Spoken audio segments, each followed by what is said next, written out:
Star Trek. Phase II 6 Secrets of the Lost 1970s TV series revealed. Long before Star Trek, The Next Generation reshaped the franchise in 1987. Another sequel series nearly changed the franchise's destiny. Star Trek. Phase II. Planned in the mid-1970s as Paramount's grand return to television, the project came shockingly close to production before being shelved and ultimately transformed into what became Star Trek, the motion picture. But while the series never aired, it left behind scripts, costumes, story ideas, and even cast contracts, many of which shaped the future of Trek in ways fans don't always realize. Here are 6 fascinating secrets from the ambitious show we never got to see. 1. The Enterprise would have had a new first officer to replace Spock. Leonard Nimoy's contract disputes and mixed feelings about returning to television meant Spock was initially written out of the show. To fill the void, writers introduced a new Vulcan-like character, Zahn, a young, fully logical science officer who lacked Spock's human duality. The character was even cast.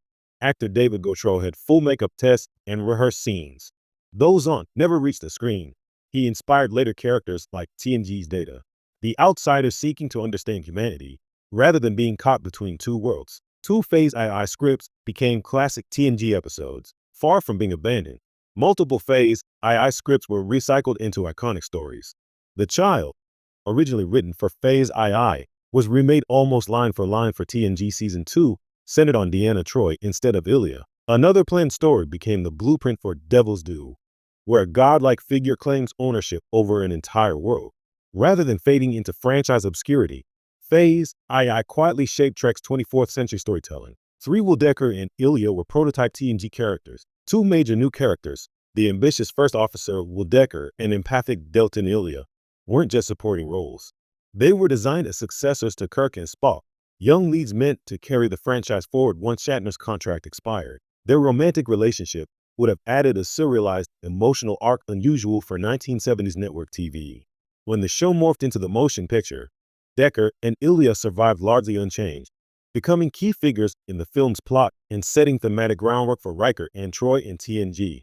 4 The Enterprise was fully rebuilt, and the new design survived. Phase II triggered a major redesign of the USS Enterprise, modernizing the ship for 1970s TV standards with new nacelles, a sleeker saucer, and massively upgraded interiors. Even though the series was canceled, the redesigned ship became the refit Enterprise seen in the motion picture, shaping Starship design language for the next decade. Visual effects legend Andrew Probert's work didn't vanish.